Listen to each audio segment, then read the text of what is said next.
Before we go forward, we look back. We're taking a look at the first half of the independent season this week on the Indy Ball Report podcast.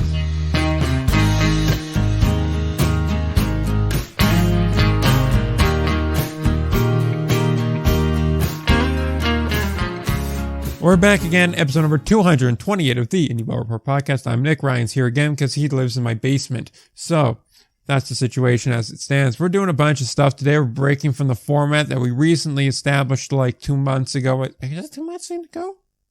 I guess it would be about 2 months ago. We're breaking from that format today so we could do a whole review of the first half of the independent season, partially for two reasons. One, because I'm away not this week, next week. And, mainly the days we record, I'm busy.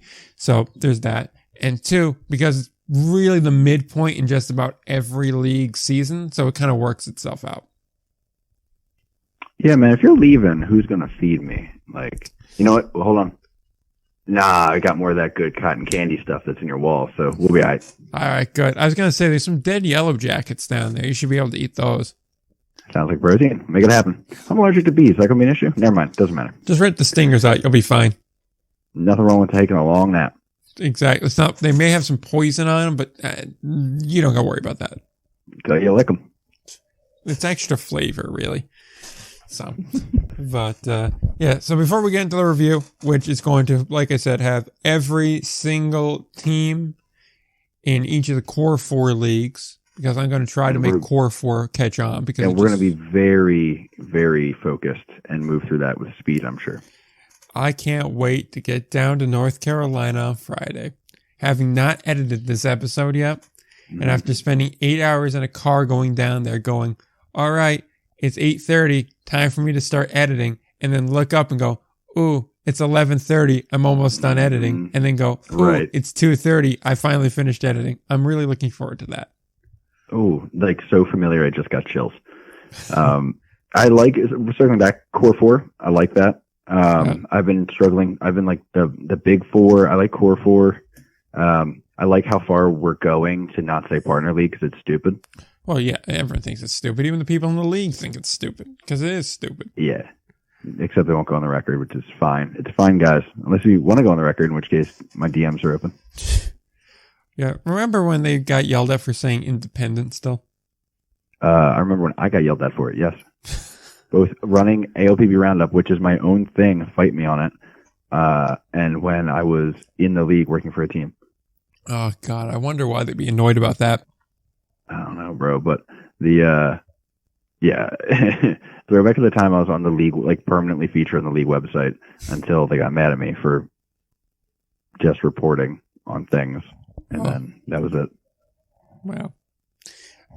Good news is you get to continue to report on things, so that's good. But yeah, man, there's 3 other leagues that acknowledge my existence. Exactly. See, and we got to talk about at least 2 of those 3 leagues because we're starting with some news before we get into the review. And it was a surprisingly good news week. By the way, we're recording this on Wednesday, the 19th. So, in case you're wondering why, yeah, if the content seems a little evergreen focused, not a coincidence. Yeah, so you kind of know there. And likewise, if something major happened on 20 or 21, and it's not mentioned here, you can kind of figure out why that's the case. We'll get around to it when we wind up recording next week. Probably it would have to be either Friday or Saturday. Hey, in the meantime, you can always check out what I'm up to. The Indy Ball Nation podcast platforms and or YouTube channel. There's a good chance I post something about it. If not, maybe I tweet about it, or I'm dead to the world. Hard to tell. I'm a little inconsistent. What a beautiful way to just slide that on in there. Look, man, I'm just here to offer an alternative. I'm like, oh, you're out of town? I'm happy to be here. Look at you chewing through the wires. I took out AAPB _news first. I'm coming for Indy Ball report from the inside. Oh, crap. Okay. Well, see, here's the thing. If we could just go ahead and kill ambition like we normally do around here, I shouldn't have a problem. So that's good news. Wait, kill ambition. Jesus. Ambition comes to die here.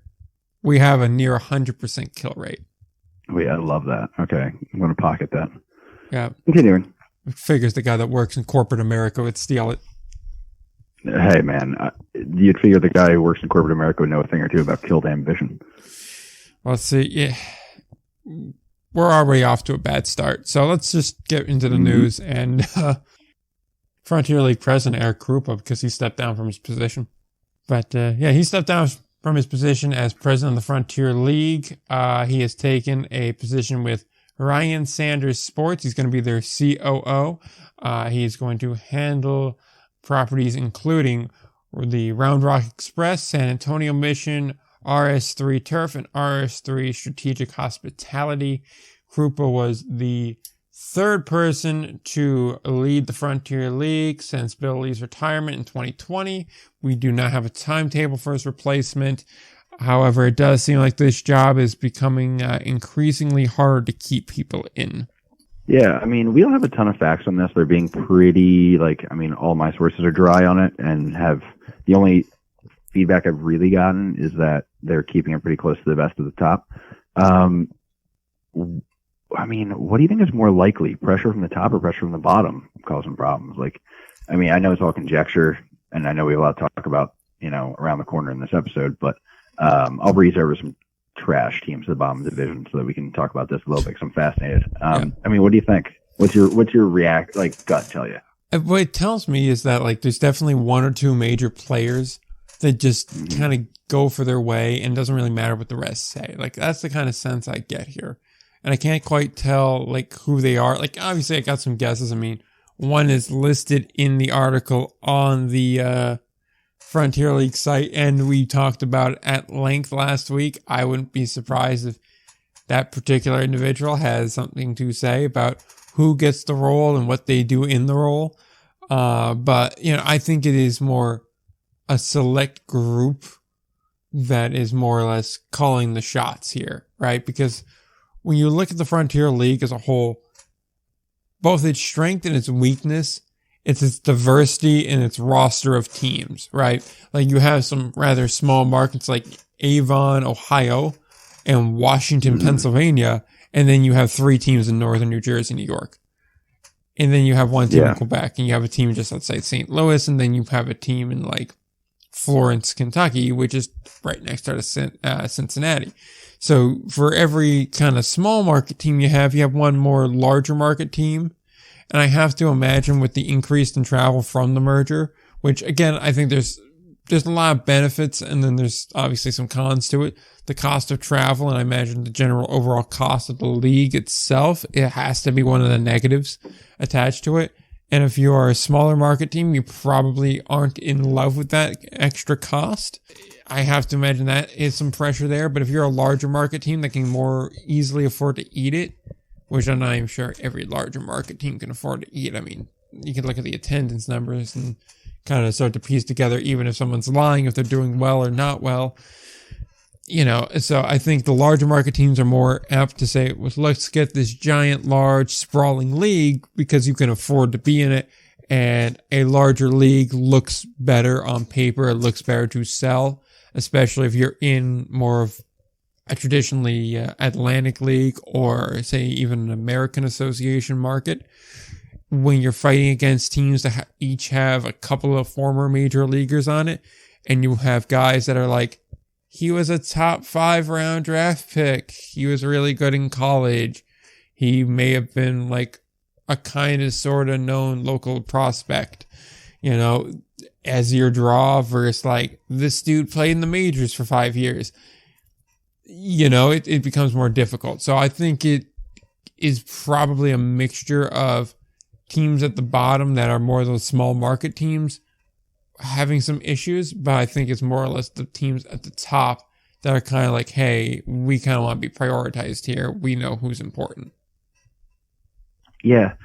As you started talking about that, I really, some things started kind of connecting in my head, and from my time in and around the Atlantic League, I noticed the amount of tension and disagreement that happened between owners. And now I'm not well versed enough on how the Frontier League, president spot works. I don't know if, he works for the owners, kind of like the MLB commissioner does. I know there's different arrangements based on how the league wants to go about things, but,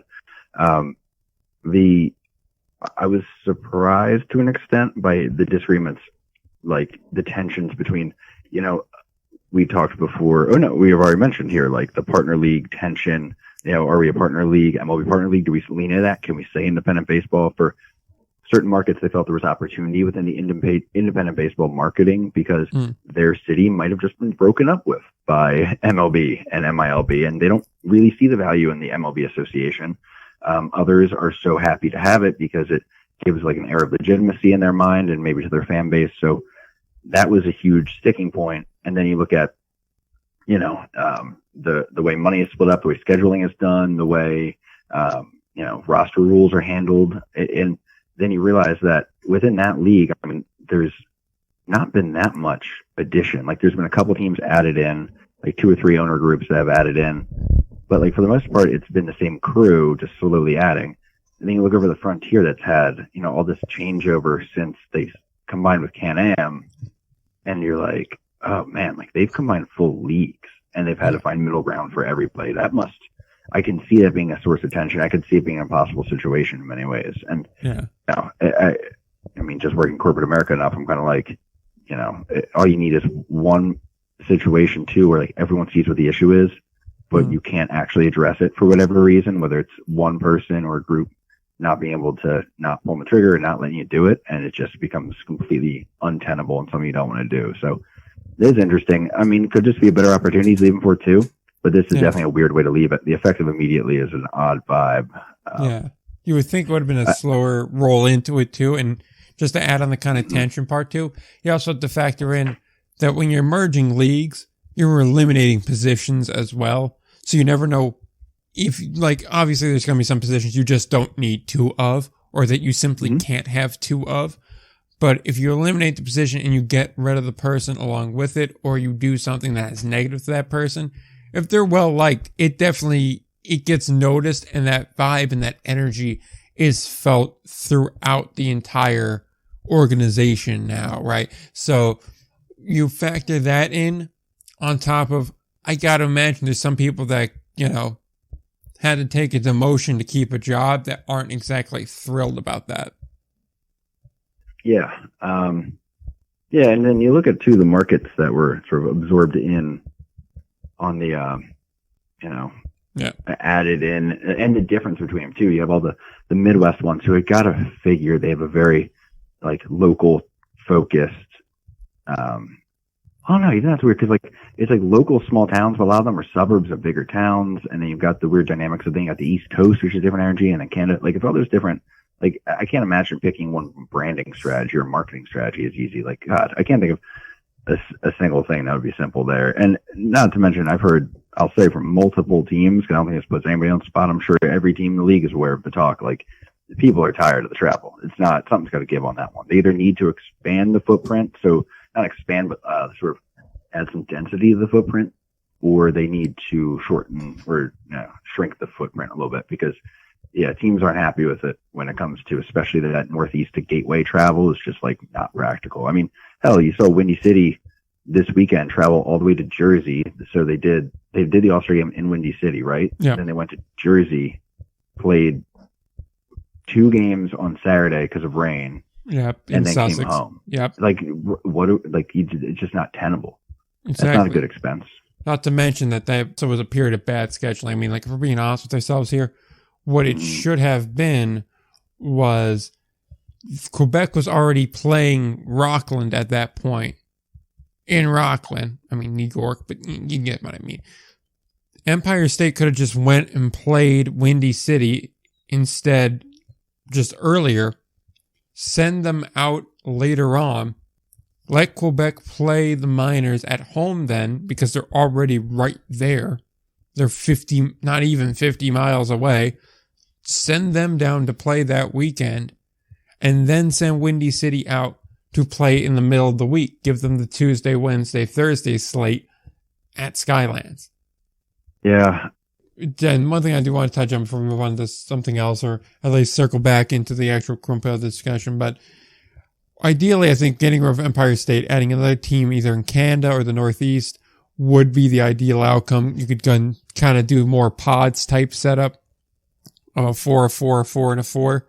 So that way you could kind of more easily organize your travel to kind of get most of those big road trips out of the way in like 2 to 4 week period, right? Where it's like, okay, Yeah. these 2 weeks, we're on the road. We're going to be going out west. Got to be simple as that. And then we're done. And then 2 weeks or like a month to a month and a half later, another big road trip out there. We're finishing the rest of it and just being done. And then playing the teams that are still in your conference, which I assume would still be East and West. But then you have your divisions amongst in there. Because, I mean, like, that's the one nice thing about 16. And we could argue if 16 is too big for an independent league or not. But what is a positive with it is it's a very flexible number to where you can move it around. You can do divisions certain ways. You can have conferences. You can have, you can have classification upon classification upon category within that 16 number. So you could do 4 and 4 and then take 2 division winners in that 4 and 4 and then still have a wild card if you wanted to do that, or have just, however way you want to do it. Have one overall winner and then have division. You have a lot of flexibility is the point. So that is the one positive thing at that number. So, I would say, yeah, getting back to that would be ideal. Now, would dropping down to 14 be good? Probably not. 14, I don't think is a great number for working schedules, and certainly not for making pods and helping out with the scheduling. But that's one way of doing it too. Either way, though, it is an interesting point on the timing to leave in the middle of the year, coming out of the All-Star game. It definitely feels odd, and it feels like the kind of thing that, like, I get it because of the nature of this position being a chief operating officer. It's a high ranking position. It's one of the higher ranking positions at just about any company. So they can't really say like, oh yeah, take 2 months, finish out your season, then come over. That's not really an option.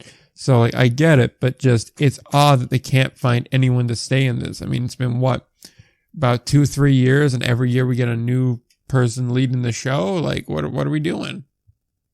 Yeah, that's not what you want to see at all. It's not the indicator of good times. Hard to get somebody else of quality in there too if they keep seeing people leaving.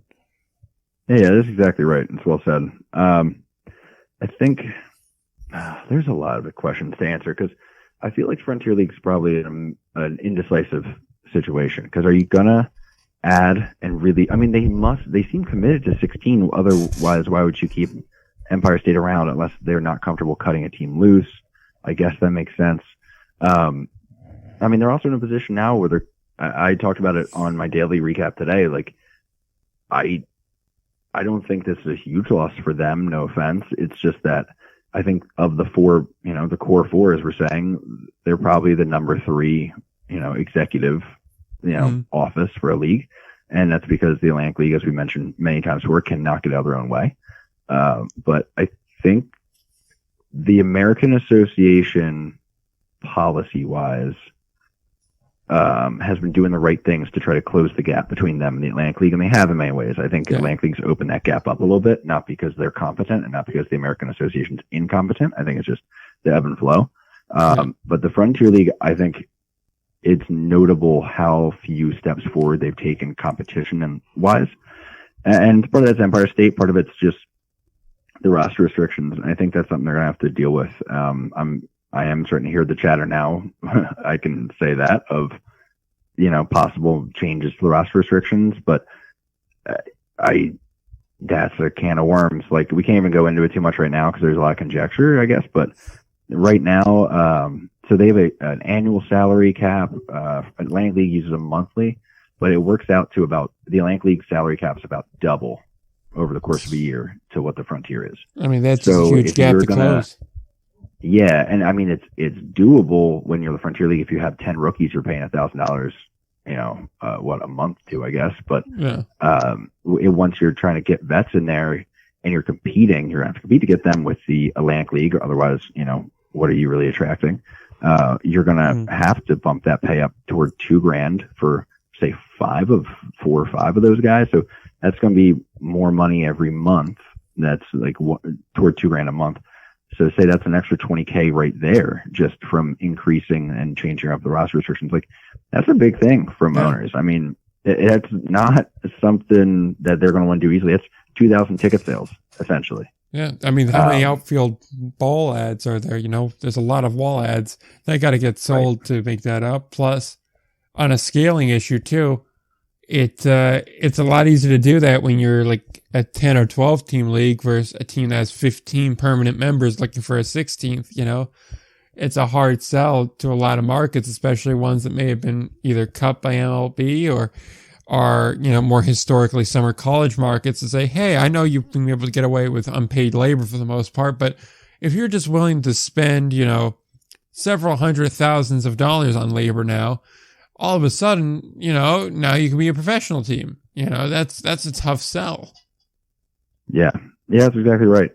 We shift to the American Association, a league that is, I think, fairly safe to say better well ran. And one of those better well ran initiatives was their Hall of Fame that they announced last year. We know Miles Wolff was the lone representative in the first class, but this year we have 4 members joining the Hall of Fame class, this beautiful American Association All-Star Weekend, from which the East wins. So that was not one of those crystal balls that aged well, by the way.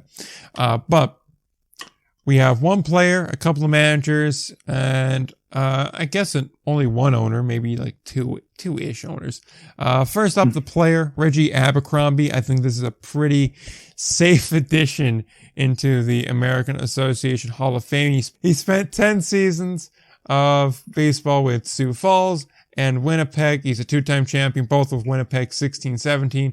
He is the all-time leader in games played, runs, hits, home runs, and RBIs. 3rd all-time in steals, 5th all-time in doubles. A guy that really deserves to be there, and a guy who, when I saw his name, I was like, oh, damn, he actually played here. Because somewhere in my vast baseball card collection, I have a Reggie Abercrombie Marlins card. So that's a fun fact. Yes. That is a fun fact. I like that one. Yep. Keep that for us, some immaculate grid. Honestly, you'd be perfect for that. Indy Ball Immaculate Grid coming to you soon. Oh, God. Yeah, don't make any promises. I'm making promises. If they don't work out, blame Ryan. Fair enough. Remember when he plugged all his stuff earlier? That's where you can go to complain. Yeah, that's fair. Yep, I'll allow that. All right. Yeah, I like this one. Just the accumulation is crazy, but also like the numbers across the board are really solid. No argument here. It makes sense. Next one up, Ed Noddle. It says like owner, manager. I don't really know. Like the way it's phrased makes it sound like he managed more than he owned. It was mainly with Sioux Falls, 93 to 2000, and then 2006 to 2007. Managed 10 seasons, won 418 games as a manager. Certainly deserving. I don't know if he was like part of ownership too or not. It's confusing to me, to be quite honest. So, yeah. Either way, deserves to be in there for the managing alone. But that is part of it. Yeah, I've been trying to find a little more information on exactly what role he had, but yeah, it's definitely a little unclear. But 418 games over 10 seasons, that's pretty good work. It's hard with managers, man. I don't know. I'm with it. It's a weird spot for me where it's just long before I really know much about it, and then this like. They didn't go into hyper detail on like the description, so it doesn't even like. I'm like, oh, cool. I'll do all my own research on this. Shout out to the American Association, much appreciated. Yeah, it just feels like they kind of were like, okay, here's the outline, go color it in. Right, and I'm like, okay, now I got to go into that back alley of Baseball Reference. Thanks for that one. Yeah, and the thing is, too, like I looked them up, and I was really doing a lot of work on this, but like when his major like period of his prime really in this league was not really a strong internet documentation period. So you really got to do some digging to find anything here that isn't in the press release. Yeah. I don't know. I'm trying to find a good breakdown of it. I mean, oh God, I don't want to like chip away. I'm also like, was he a below 500 manager over that time? Because like, I don't know. That's something that I don't mean to start something, but I'm doing some quick math here. It's close. Indy 16 seasons. Now, of course, like for independent too, he had like a season with like Ottawa, 08, so probably like Ottawa Rapids would be my guess. Or was it? Yep, Ottawa Rapids. A couple seasons in Brockton. So like when it says Indy, he managed, one just short of 1,400. Technically below 500 manager across independent league. However, in the Ottawa year, he went 31-63. That was not a good Ottawa team though. So like, take that off the table. Actually come back now. There are some really brutal seasons in there. I mean, like there's a 26-58 season. That's not great. But again, a lot of the time, that's not on the manager. We know how Indy Ball can go. I mean, like admittedly, there's a 52-28 season in here too. So like, I'll give him credit there. But like, I'm seeing a lot of sub 500 seasons. I think he might have been in ownership with them in 98, 99, 2000, and he did well then. So, that was kind of my kind of what I got at was that he was part of ownership for a period of time. And then was just like, screw it. I'm going to manage to. But on one hand, kind of respect it. On the other hand, it's like, I don't know about that. I mean, he managed the only season of the Ottawa Rapids, which he did not even manage the entire season, which I think might say more about the Ottawa Rapids than anything else. Next one up, Doug. Simonik, the manager that just recently had his number retired in Fargo-Moorhead, managed for 25 years across Fargo-Moorhead, Winnipeg, and Rochester, Minnesota, 6-time champion in 94, 98, 06, 03, 09, 2010. Yes, I went in order in there because I skipped over 03 when I was reading it. He was one of the winningest managers in the history of independent ball with nearly 1,400 wins in his career. Another guy that deserves it. I'll say this. I mean, I obviously missed out on really the glory days of Doug Simonik. But I'll say that's right. Put some respect I've been very vocal in his name. Well, look, I've been very vocal about my appreciation and how impressed I am when it comes to Chris Coast. Mm-hmm. I will tell you this, though, point blank and the period. There has never been a manager who looked so much like they belonged in Fargo. Like, my guy looks like the most Fargo manager you've ever laid eyes on. And I'm looking at pictures of him right now. I want to see year one, new manager year. I want to see what that looked like because I'm guaranteeing he's always looked like that. Like I'm guaranteeing like he might have come out of the womb looking like a Fargo boy. Like I love it for the squad. More than Michael Schlatt. I mean, the numbers speak for themselves. That's why I'm not elaborating on the numbers. I mean, he managed forever and put up numbers. That is what it is. Forever. But like forever, Sandlot. exactly. But yeah, I mean, it is amazing. If everybody look it up, or show notes probably will have the link to the article. They have really the headshot, the glamour shot of what's going on there. The money shot, some would say. Some would say. I wouldn't. Feels weird, but yep. I just am very impressed with that. To the point, though, yeah, I mean, 6 league championships as a AAA catcher, that's kind of hilarious as a fun fact, too. That's the most Indy Ball manager vibe possible. But managed Fargo from 96 to 2017 is just the most mind-blowing thing. Love the Winnipeg and Rochester stop before that. Love, 1 year with Rochester, 2 with Winnipeg, and then a cool, 21 with Fargo. Hilarious.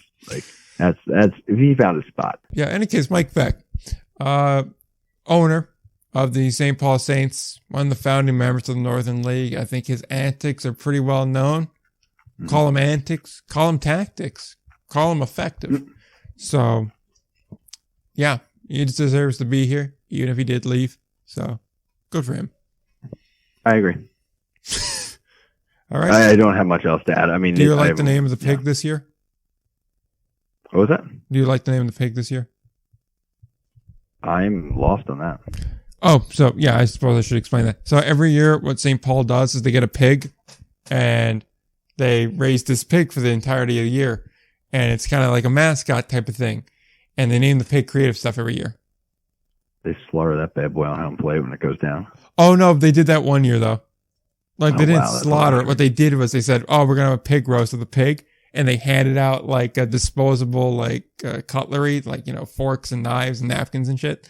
They handed it in going in and like tricked everyone to thinking they were going to actually roast the pig alive. That's so dark-sided, but I love it. It drew well. That's part of like a documentary that the Saints put out there. If you want to look it up, Right. I think it's on YouTube. Yeah, I think I do. Yeah, I remember that one. You just can't have good fun like that makes kids cry anymore. I know, but yeah. So there is that. But so they do have a pig. The pig normally winds up going to, I believe, some sort of sanctuary farm, if I'm not mistaken. And the St. Paul Saints selected Mud Grant as the pig. Solid. I like that. In honor of Bud Grant. Naturally. Yes, naturally. I'm trying to find out a history of these other names here. So while I look for the names of St. Paul pigs, I suppose talking about Robert Stock's no-hitter would be a way to go with this. Yeah, Bobby Stock going off, man. Yeah. First no-hitter. First no-hitter in the Atlantic League in over a decade. Lenny DiNardo was the last one who threw it. That was in 2013. Now we're saying individual. I don't respect combined no-hitters. Sorry about that. But even so, there was only one combined no-hitter, and that was last year, Gastonia against Lexington, which I'm surprised didn't have more often. I think Lexington had like 4 one-hitters last year. Different topic. By the way, do you consider Lenny DiNardo threw it? Yeah. Do you consider 7-inning no-hitters to be no-hitters? No. Okay. Nope. What about Matt Sergi's 7-inning perfect game?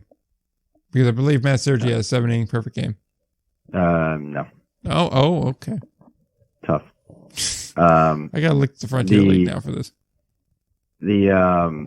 But Lenny DiNardo, yeah, who actually retweeted my tweet today, which I then realized was a grammar mistake and was a little late in the game then. I will say a little quirks from Atlantic League no-hitter history before we talk about it. I'll say that, so over a decade, it was May 8th, 2013, that Lenny DiNardo threw his for Lancaster against Long Island. And then if you want to go back before that, you have to go all the way back to 2006, when Atlantic City actually threw 2 within 3 weeks of each other. Lincoln Mickelson of the, I believe, ill-fated 25th anniversary team threw 1 against Lancaster. And then a couple weeks later, July 5th, maybe a little July 4th. Camden goes hard on July 4th.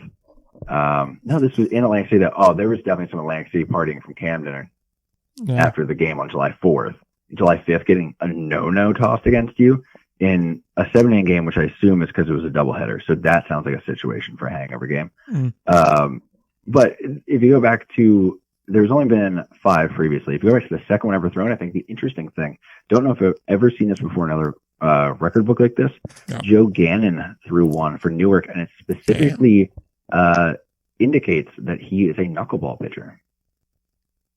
Kind of cool. I know, right? I kind of like that. And I'm sure and Mickey Janis would appreciate that kind of, attention on the craft. Which, can I just interrupt to go back to pig talk quickly? Why not? Okay. So last year was apparently St. Paul's 30th anniversary season. So they tried to incorporate 30 into it. So they called the pig, and they have pictures of these pigs, and I'm not going to lie to you. Some of these little piglets are actually kind of cute. Oh my God. They honestly are. Look at pictures of the St. Paul pig. But they named it Tommy Two-Tone, the 8675309 guy. And the reason why they did that was they wound up going Tommy Two-Tone 8675330 swine. Stop. Yes. I hate it. There's a YouTube video. Oh my God. They have other names in here too. Daenerys Hagarian to play on the Game of Thrones thing. There's also Pork Knight was another one. Alternate Fats for 2017, I believe it was. 2014, they had Stephen Colbert. They also wound up going with, in 2012, they had 2 of them, Kim Lardashian and Chris Humphreys. They also went with Macklemore in 2013, Brett Favre in 2010, Slumhog Millionaire in 2009, Barack Obama, or Ohama, my mistake, Ohama, in 2008, and the notorious PIG Piggy Smalls in 03, and then they went the kind of obvious one in 01 with Kevin Bacon. I mean, Amazon Prime is also waiting out there. Oh, damn. I think they just, I want to say too, they hit one with like kind of a Elon Musk one as of late. I thought I could have sworn. I could have sworn I seen it. Same Paul. Let me look this up again while we continue to talk about Mickey Janis being jealous of Joe Gannon's no-hitter. Yeah, I will say, there's something noteworthy on all the individual no-hitters here, like additional to the fact that they're no-hitters. So you got the last no-hitter, which was over 10 years ago now, and that was against Long Island, which is fascinating. And then you had the two within 3 weeks in 2006. The no-hitter from the knuckleballer in 2004, Joe Gannon. And then 2001, the first ever one, is also the most recent Long Island one. Huh. It's been 22 years plus since they have thrown one. That was Rod Henderson getting it done. Yeah, I'm not big on the combined no-hitter, but, what I really disrespect is the the Camden one against Somerset, combined no-hitter in 7 innings. All right, stop it. That's offensive to your sensibilities. What are we doing? Yeah, hate that. Personal, Wilmington's come up a few times in this one. I witnessed back-to-back no-hitters in Wilmington. Wilmington got hit in 2 games in a row. One was a 7-inning game, but yeah, that happened. Oh, damn. You can still name the ball pig. I don't have that urge, but I do appreciate that. First name, last name, email address, name suggestion, all in there. You could put it in Amazon Prime if you really wanted to. But yeah, it was the Blue Rocks in 2014, back-to-back nights. It was I believe, let me see, it was the combined no-hit on a Thursday night. And then there it is. The next day, game 1 of a doubleheader, and it was a tough scene, dude. Yeah, so right after, and they had to do fireworks after. Tough scene. Yeah, it's tough. But so back onto this pig point, because I'm really hung up on this. We're having a hog of a time. So again, I'm going to send you the picture of this because now apparently they do have a name for it. It is an Elon Musk type thing, and it is Squealon Musk. Jesus Christ. That, in fairness, take a look at the DM that I sent you. And tell me that pig isn't kind of cute. I'm not a pig guy, man. But look at it. It's kind of cute. I'm not into it, bro. It's cute. No, I'm not into it. Look at that little snout. Look at those little hooves. Nah, you know what's cute? Keep scrolling up, Poppy. Big Doug. Yeah? Hell yeah, brother. I'm just saying that it's kind of, the pig's kind of charming. Everyone listening, tweet if you think this pig is charming or not. Oh my God. It's going to be linked in the show notes, and I will try to remember to retweet this on Saturday morning. But I just shared that I had seen the first back-to-back no-hitters since 1972 in professional baseball. Yeah. And we're just talking pig content. That kills me. What are we doing out here? What are we doing? Because it's a pig, man. I'm going to get a lot of cutting room floor clips this week. You bet you are. But the pig talk is staying in. We can't lose pig talk. The pig talk stays We only have 40 reviews to do. We're so screwed. Why? Because we're 90 minutes in. Haven't started one review. Still have a bunch of other stuff to get to. And I'm hung up on I pigs. cannot redirect you off the pigs, so I know I'm not going to be able to redirect you off of baseball talk when we need to move on to another team. That's easy. I mean, the baseball talk isn't nearly as cute as these pigs are. I really did not expect to be hung up on the cuteness of pigs. My God. It's not my thing. Only base runner in the one no-hitter, the 9-inning one, Terrence Gore. Squealon Musk. Which I mean, Terrence Gore is at some point going to have an Indy Ball career, right? Yeah. I mean, yeah. Right. Contract purchase, only one on the 15th. Zach Godley from Gastonia goes to the A's, AAA guy now. 5-3 with a 4.79 ERA, 71 in the 30 innings pitch, 86 Ks, 27 walks. Right. Yep. I mean, yeah, no argument there. He's not going to blow you out of the water. I think it's the strikeouts, man. I hate to say it because I'm a pro not striking everybody out. Someone I just noted it in my episode today threw 7 innings yesterday, I think on the Frontier, and had no strikeouts to survive. But if we're honest, there's a lot of guys with ERAs that aren't eye-catching who are getting signed because they're striking out 10 or 11 guys per 9, and just how it is now. If they think, it's a fact. I mean, if you're striking out that many guys, you have a pitch, and they feel like they can probably either work on that pitch, or, if you're a early mid-30s, arm like Godley is, that you can just eat some innings and get through some innings without causing too much trouble. Yeah, I mean, that definitely makes sense here. I'm tagging Will in that fun fact quote, by the way. Oh, there you go. He'll love Red Sox legends like that. He has not pitched yet in AAA, but we'll see. I think Friday he's making his appearance. I saw. Had a really tough stint Have fun last in year. Las Vegas. Let's see. His last couple of trips did not go well. So it ain't going to go well again because he's in Las Vegas. Well, we'll see. Maybe he'll get to stay there when the A's are there. Right? Wouldn't that be fun? Or terrible? I don't know how to feel about that. Yeah. But I think they're telling him to rent, not buy. So we'll see. True. Any case, we're going to try to get this review in now. If we just wind up cutting right to crystal ball and props, then that means you're going to hear the review next week. If we don't do that, then you're going to hear a review. So here's what I'm thinking, because originally I was thinking 3 minutes per. That is not going to happen now. That is screwed. Nothing.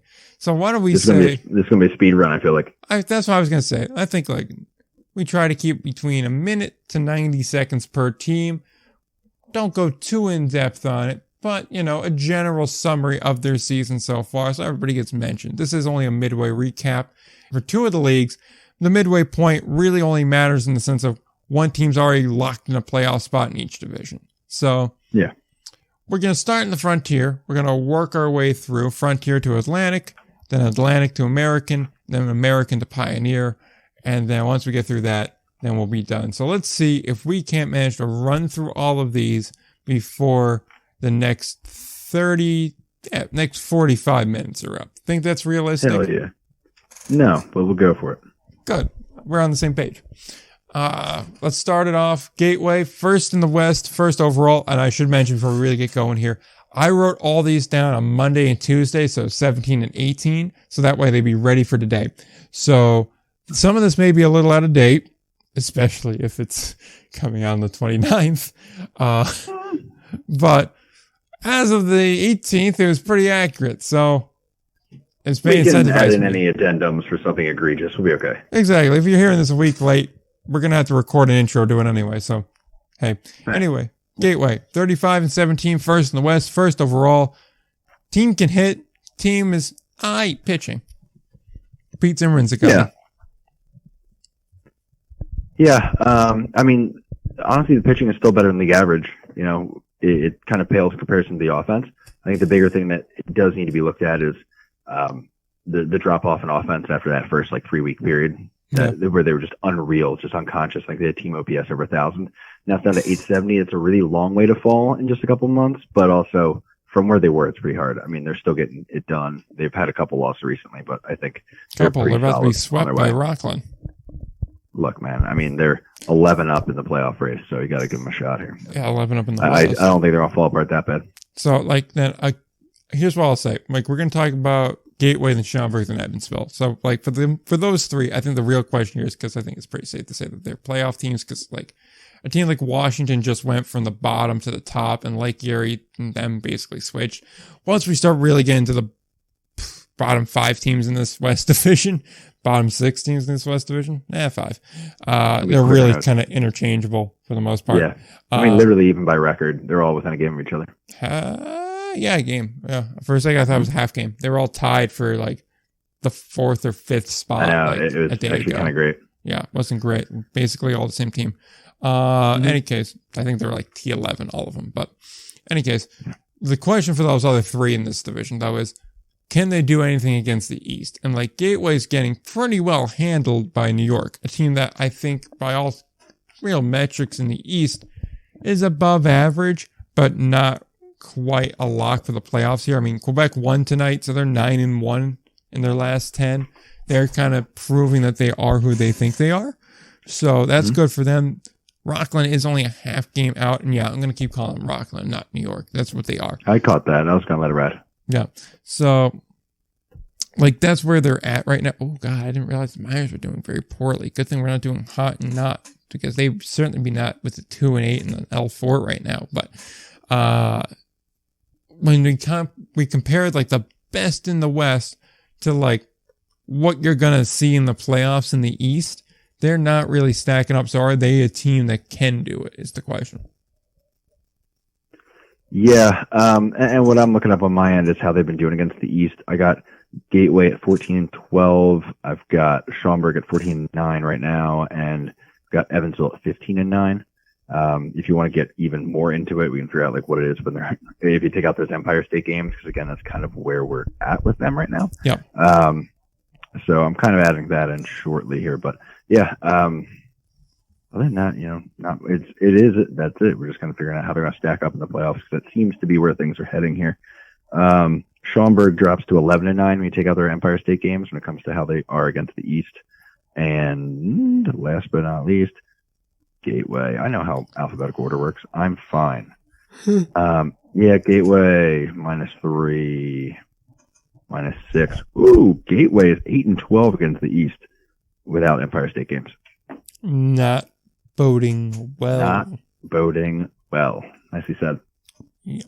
So let's swing over to Schaumburg. They are, and I can just use the screen here, 32-22 as of now, 6-4 in the last 10 as a recent snapshot. They are second in the West. I believe they are still third overall. Or did they drop? No, they have dropped a little bit. In fact, they are now fourth, I think, overall. So, still a solid team. They look to be a, pretty above average team, I think, in most respects. Yeah. It's a good team, not a team that you want to face in the playoffs, obviously. Yeah, they've kind of proven that. I think they're on their way. Yeah, I just think they're really going to have to figure out what they're going to do. I think this is one where I guess everything Gateway is within reach. So there's going to be the main contest for that top spot. It just, I'm trying to even think I'm trying to remember how they've done against each other. It's been forever since they played. I think they played back in like May against each other, and that's about it. I think. Yeah, to make August interesting though. Yeah, true. Looks like Schaumburg. Oh, yeah, they do play in late August against each other. That's going to be fun. Ooh, but yeah, looks like 3 out of 5 went Gateway's way in that. All right, so far. So pretty even. Yeah. It'll be interesting to see how that goes down the stretch. Otters, Evansville Otters. They are 31-24. Dude, that pitching staff, bro. It's the pitching. Yeah. Because the offense is Not literally good. league average. They're scoring like 0.01 runs per game more than league average. So they're league average. But yeah, man, they got a staff on them. And they've only gone through 14 pitchers this year, too. That's really consistent. Yeah. Which, and that's a good thing, one. And also, even basically the closest you're finding that is about 18 pitchers used. So just, they basically, 14 pitchers is basically one pitching staff, and they've just rolled them the whole time. So it's good. Good sign as long as they're not working on the death, which they have not necessarily. I'm just getting like some very much like slightly more consistent 2022 vibes where it's like, okay, time to go lose to Schaumburg in the wild card again. Yeah, that worries me. The amount of work they actually looking at a little closer, the amount of work they are putting on that bullpen is crazy. How about this? So ready for the bullpen ERAs for the squad? Okay. Let's hear it. Guys that have 0 starts, everyone else is like a legit starter, and we'll say more than like 5 innings. That's a 2.35, a 3.58, a 2.59, a 1.96, a 3.32, a 1.53, and a 1.88. Okay. What? Okay. What? That is one way to go about that. Yeah. I feel you. Evansville. Methinks that'll work. But I guess that there is something that worries you a little bit. I think it's the fact that they've got 22 outings apiece on John Boehmer, Kevin Davis, and Leone De La Cruz. Those are 3 keys. And that, they've covered 23, 24, 30 innings. Boehmer's up there on innings for sure. But, it's tough for these guys because we don't necessarily know how many bolts they got in that gun. But it is a lot. I mean, that's on pace for already going into the playoffs, having thrown 60 innings plus as a reliever in not that long. It's something to watch. Definitely. So, moving on, the Windy City Thunderbolts now 5th in the West, 24-31. The start of mediocrity in the West. I'm trying to come up with some positives here. The pitching's solid. Yeah, pitching's not bad. They're prone to a blow-up, but I think if we took the blow-ups out, they're probably an above-average pitching staff. I mean, if we took the blowouts up, then... Isn't that nice? Yeah. Yeah. Yeah. I mean, if you take the blow-ups out. But, like, realistically, if you took out, like, the bottom few games, I think they're probably doing okay. They've had a couple games where you're like, damn, that got out of hand. But if we take the blowouts out for them, we could say the same thing about if we take the blowouts out for Empire State. Okay, fine. But, like, there's games where it's like, oh, wow, like, you gave up, like, 10 runs in 2 innings, like that kind of thing. They lost to Empire State. That's my thing. On the average day, I think they do show up as an above-average pitching staff. They nearly lost Empire State yesterday, too. I'm not saying they're good. Their offense is not getting it done. But they've had one stretch where remember that stretch right before the All-Star break where we talked about how they really need that Monday to get the rest, and they didn't. That stretch, they give up so many runs. But if you take those out, I think there's no question they're an above-average pitching staff. So that's what I'm saying. On a typical day, I think they're above-average pitching staff. However, I just think that's not enough to get it done. And I don't think I think they're too far removed to, do what they need to do to actually get it done, is my point. Fair. I just don't think they're overall a good team. I don't think I agree. The offense is just not doing enough. Plus, like, when you have a poor hitting team, at least normally you're stealing bases. They're not even really doing that. I mean, they're at, 50 on the year? So it's not great. Pitching-wise, like, I see what you're saying, but they also have, like, a 1.5 whip. So, like, I mean, I'm looking at, again, there's that really bad stretch, but I am looking at the fact that since the All-Star break, they played 4 games and given up 7 runs. So, like, that, that's what I'm saying. Like, even with the 2 Empire State games just mentioned, they lost 5-2 and won 1-0. Like, it's the offense. Let's make it clear. This is, we know where the problem lies. But also, Sussex has also not played well. And so they played 2 games in Sussex against a team not playing very good. And they've also played playing like butt. Yeah, and they've also played Empire State here. So, like, let's readjust. Agreed. I agree with that. But I will say, again, before that ugly stretch, they were doing well. They were, for the most part, giving up less than 5 runs per game. So I will give them leeway that their pitching could improve. Will it improve so much that with that offense, they can make up that deficit and carry themselves, 7 games up the standings to make a playoff berth? I don't think so. Okay. Well, anyway, let's talk about Florence. Let's go. That's a trash fire. Exactly. So Florence is now, they've fallen down bad. They're 6th in the West, 24-37. Luckily, they're not riding an 11-game L streak anymore. They beat up on Washington a little bit. There was a little bit of fun back and forth on Twitter, though, so that was worth it. I was like, calm down. Get a concept, y'all. I know, really. It's kind of cool. Yeah, y'all. But, yeah, nice. Yeah. Any case, nothing's going right here. I think that's kind of fair to say. No. Yeah. I mean, what can you say? I mean, they're well below average at this point, I think. I mean, they had a good start at some point. I'm trying to even think where it went really bad. I'm just looking at their schedule again. I don't want to spend too much time on it, but I remember in the beginning of the year, we're like, okay, I might be on something here, and it just went so sideways so fast. Yeah. Yeah, you know what? They got pumped pretty bad the first series by Gateway. They got 24 in 2 games, but then they held Joliet to 9 in 3 games, and played okay against some other teams. Held Washington to 11 in 3, but then it was right around late May. Just something seemed to break. You know what? I think they gave up 20 in a game in New Jersey, and then it kind of did fall off the rails. I was about to say, the Jackals broke them, right? They did it to Gateway too. What the hell is with that team? That's the thing that happened. Yeah, well, I mean, see, they start seeing people and they get all cagey, but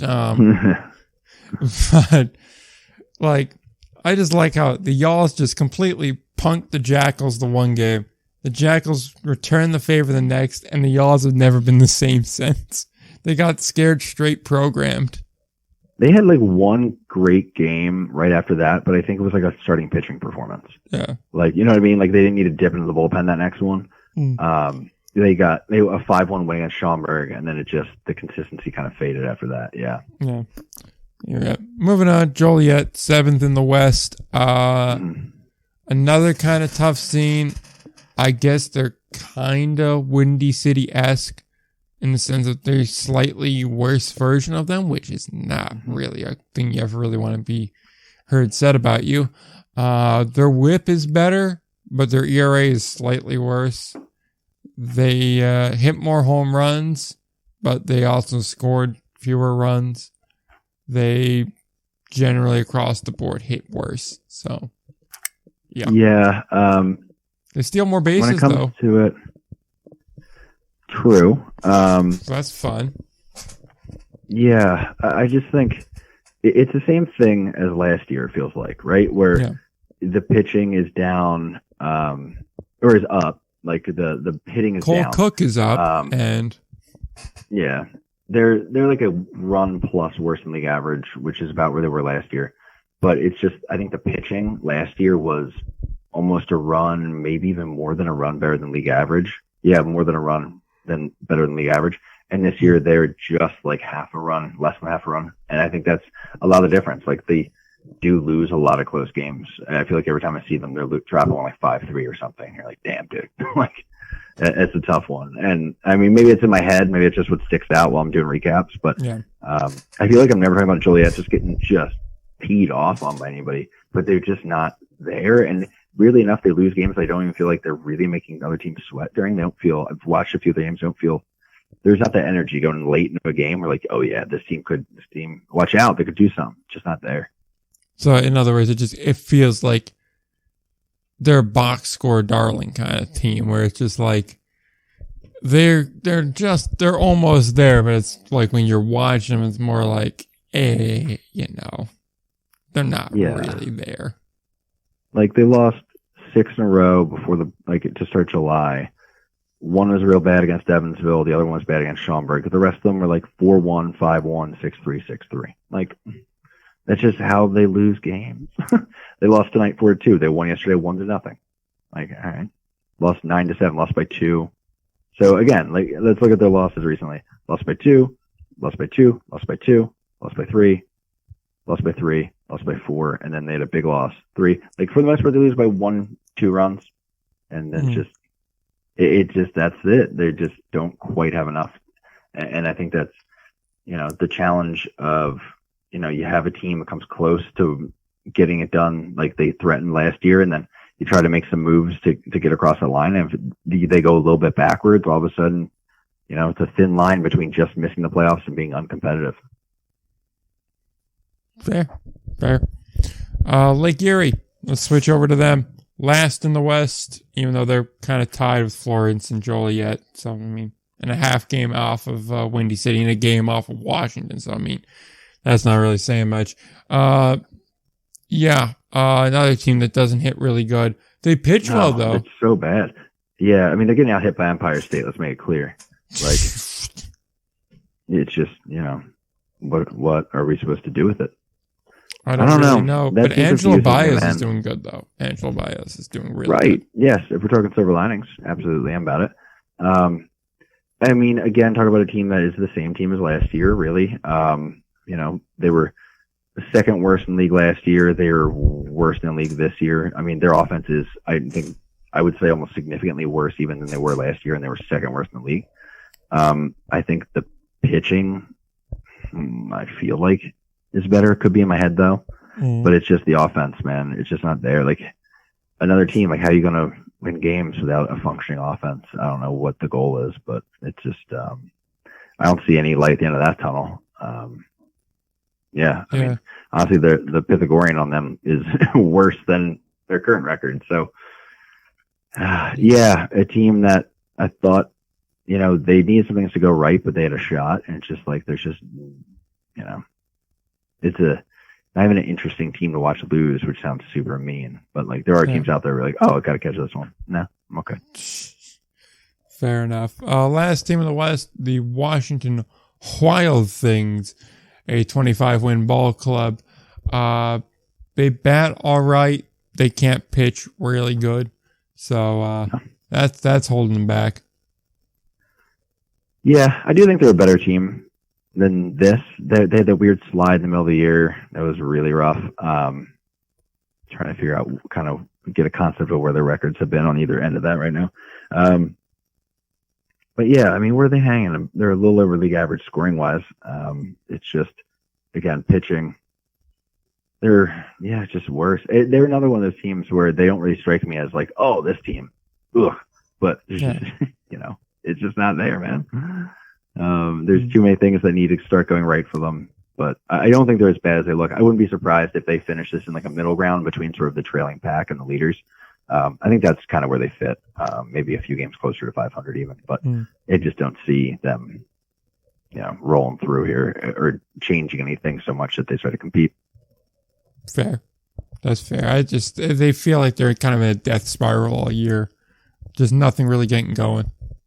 Yeah, I feel like almost at all times they're fighting with it to prevent a death spiral, if that makes sense. Yeah, it definitely does. They're just on the edge a little bit. I don't know if that makes sense or not, but that's the vibe I continuously seem to get watching them. I mean, they had the hot start, and then ever since then, it's been like a lengthy 6-game losing streak, and then like trading wins and losses, 2-game, 3-game losing streak. Like, they're always feeling like they're on the verge, like they need a stopper game, like once a week, it feels like, to keep things from getting out of hand. It's just like, oof. Yeah, so they're getting them, though, for the most part. So, hey, silver lining. Little miracles. So, just as an aside, real quick, I looked up Santiago Trino because I wanted to see what he was doing for Lake Erie this year because he's been hurt on and off. Not really doing too much, more in the coach of the player coach role, although he does have a home run. So, first off, it's going to be interesting when he gets inducted into the Hall of Fame for the Frontier League because Normal's not around anymore. So, I'm going to assume it'll either be New Jersey or Lake Erie doing something for him. A, that's part of it.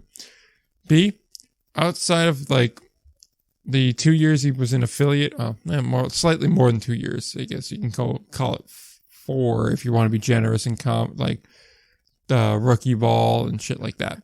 But outside of that, he's only played 5 games outside the Frontier League in his career, and that's with Southern Maryland, and he hit nearly 400. So there's that. Yeah, and that was like in 2022, so last year. So just kind of funny how that works out. And then lastly, go ahead. Looking at his baseball reference page real quick, I see he was in Myrtle Beach in 2011, 2012. I am nearly 100% certain I have a Myrtle Beach Pelicans Santiago Trino card. I remember him playing there. I used to see a lot of those Blue Sox games even before I worked there. Yeah, definitely remember it. I'm like nearly 100% certain I have that card. In any case. Hey, always room for it. Exactly. So let's just jump into the East part of the Frontier League. Once we get to the Frontier League, then we'll be able to kind of fly through this. But they're just... I know. I'm always impressed by how long the Frontier League takes. Exactly. So which goes back to our earlier conversation about big league versus small league. But never mind that. True. New Jersey, they are winning a lot of games, 35-19.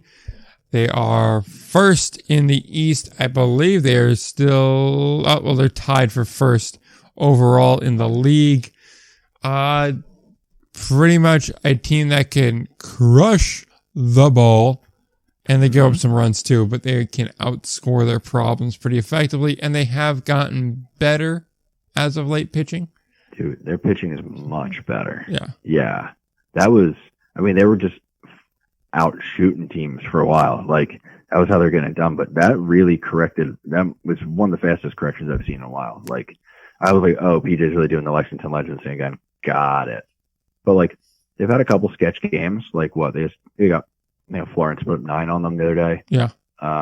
New York put up 7 on them in 7 innings, but then they shut them out right after that. Like, it's kind of weird, but they were up at like 9 runs per game, I think, a month into the year, and now they're down like 5.5. So, yeah, man, that's fine. That's about league average, which is weird to think about. Which also, I like how we're doing New Jersey the favor of not mentioning their mound issue, too. Bro, I'm so tired of talking mound after last year, but yeah, get rid of the turf mounds. Trash. Speaking of shitty turf mounds, JJ Hoover's doing Pokemon reviews now. So love JJ Hoover, man. Hey, I'll go to war for JJ Hoover doing that. I like that. I support it. You, man. There was one tweet, or either one tweet or one Instagram post he made where it's like, I got out of Bible studying about Pokemon cards. And I don't know why, but that just seemed like wholesome as hell. JJ Hoover is all hell, bro. Yeah, that sounds about right. I was just like, that is just like so on brand. Another dude who I have a Myrtle Beach Pelican card for. I'm racking these things up. Yeah. Jesus. Yeah. That's amazing, actually. Remind me. Yeah, that makes sense. You're right. Yeah. Yeah, if you remind me, I'll dig through like all the cards I have, and when I find it, I'll send you a picture of it. Hell yeah, I'm about that life. All right. Yeah. Anyways, Tri-City. This is a team that has gotten significantly better, 34-22. They are doing pretty damn good. They seem to be fixing the mistakes of years past. A team, again, not the strongest pitching team, but they can hit a little bit, so that's good for them. Yeah, I definitely think teams like Tri-City and Quebec are going to be, I think they're putting well, I guess it's an obvious statement realistically, but I just think Jersey is in a lot more danger than Gateway is, and not because they're not as good a team. I think the teams behind Jersey are not only close, but they're also getting hot. I just think that's overall going to be a hell of a better, race too. in that division. Yeah, it really, I mean, Tri-City's offense is putting up the numbers now. The pitching has come down to about league average, which is fine. That'll work if you got an offense clipping like that. So, yeah, I think I would, if I had to predict, I'd probably put Tri-City in the playoffs from here. I'm just kind of afraid of doing that. So, yeah, but I wouldn't be shocked to see them there. But like, it's just, I'm always a little bit afraid to do that. Plus, I think their best pitcher, what's his name? Raymond. It starts with a G. I can never pronounce it right. Yeah. Guyman? I think you're talking Goodwan. That's it. I couldn't remember his last name. I know it started with a J though, or G though. So I believe he just left for personal reasons. So he's on the inactive list. So I don't know how long that's going to last. So that could be a problem. But yeah. Although they did get Oscar Campos back, who launched a bomb in his first at bat back from AAA. Yeah, man, saw that. So that's a solid addition there. So good for them. Any case, hottest team arguably in all of Indy Ball right now in the Quebec Capitals, third in the East. They are on a 9-game heater at the moment, 9-1. They are proving that they are a ball club. They're beating up on Sussex this week after beating up on Rockland last week. They are a team that is a solid pitching team, I'd say, around above average to average. Batting wise, you'd like to see a little bit more out of them, but they're getting to where they need to be. Yeah. I have confidence in that pitching continuing to come through. I feel like they'll probably be a top 3 pitching staff at the end of the season. I don't know. They look solid. They look like it's coming together. They're one that's, you see teams at this point, especially in Indy Ball, like starting to really strain to keep, piecing the other 9 innings of pitching. And I just don't see them having many of those games right now. And I think that should continue.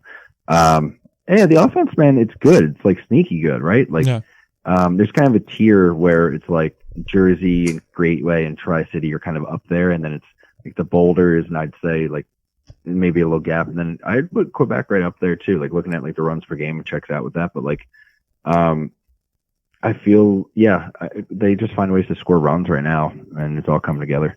Yeah, man, it's Quebec. Yeah. Dangerous as hell. Best way to describe it. On to New York. They are 4th in the East. They are 32-22. They are starting to figure it out a little bit. They have beat up on, I believe, is Gateway as the latest victim there. They can hit. That's always the case. Ballpark helps with that. Pitching's kind of so-so, but again, ballpark doesn't help with that. The 1-6 whip doesn't do them any favors either, so that's something that's got to get addressed. Yeah. Better than Three Rivers, though. Yeah, they just can't find a good solution, bro. Like they make so many transactions for that pitching staff. Like, I mean, let me see. Yeah, 23 pitchers they've used this year. Like, I don't know. Like that worries me. I don't think that's sustainable. Like, I don't have a lot of confidence in that moving forward. They pieced it together to a 5. Yeah, no, I can't really see it working. Yeah. There's so many bad vibes when it comes to that pitching staff. They need to hang around is what they need to do. If they could just kind of like hang around, I think maybe they could take advantage of some teams like ungood streak pretty much, because they're only 3 games out of first place. That's the thing too. So like they're far from out of even being in the first place conversation. It's just New Jersey seems like a really tough team to beat because they are a really tough team to beat. But I think if they hang around and someone else has a bad week when they have an average week, that could be what they need.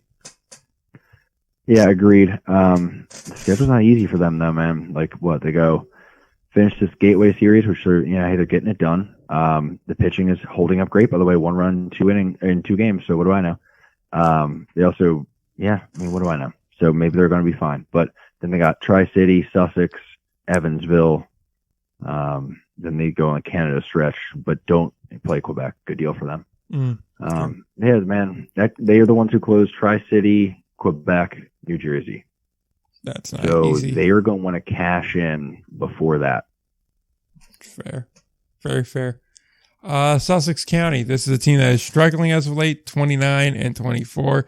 4-game losing streak is not what you need to see. This is a team that really was pitching well for a large chunk of the year. Still is not a bad pitching team, but the offense is just not there, and it is really hurting this team, especially now. Yeah, it really dried up on them. I mean, it looked really promising, like kind of in a way where you felt like it would come together in the beginning, but it just hasn't really happened. It's big weird. 2022 vibes. Yeah, and they're having like weird stuff. Like I think last weekend I saw they had a. I went back and checked it, and I don't know. It was a weird one, but it sounds like, and it seemed like it was one of those ones where like a lineup card miscue happened.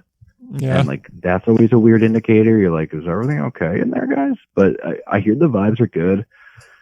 I don't know. It's just, I mean, if you look at it, even when they were winning early, I mean, they won 6 out of their first 7, and the first 5 games they went 4-1 and scored 5, 11, 13 runs in those 5 games. Like, so I guess it's in my head. I guess I kind of figured the offense was coming along. Like they should pops. Like after that, they scored 9 one game and 10 the other.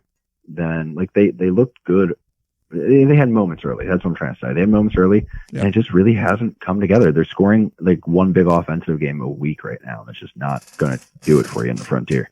Yeah, absolutely not. Going over to Ottawa. This is a team 27 and 29. Pretty much a 500 club. Average hitting, average pitching, average club. Yeah, essentially. Their record's 27-27. The Pythagorean win-loss for them is 27-27. So, yeah, I mean, they are what they are. Yeah, not really much else to say about that. Their offense is their offense is 0.05 runs better than league average. Their pitching is 0.1 worse than league average. So, that's how you end up 500. This is a team that really wishes they were in the West. Right. That's a really good point. Because if they were in the West, they would be a playoff team, and I don't think it would be particularly close. Like, here's an interesting question for you. And because you're a numbers guy, so you'll probably have a numbers answer to this, as opposed to a vibes answer to this. If Ottawa was in the West, would we be looking at them in the same way we look at, like, Schaumburg and Gateway? Not Schaumburg, Gateway. Schaumburg, Evansville. Is that what you mean? No, I mean Gateway, Schaumburg. See, I think that's a tough one. Because think of all the mediocrity that's over there. Windy City, Florence, Joliet. Yeah.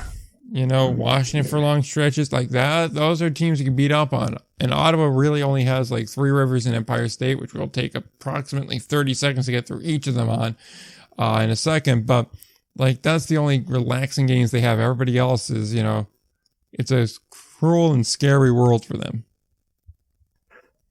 I mean, I will point out they've played only 3 games against Empire State, but they did kick the pee out of them in 2 of the 3.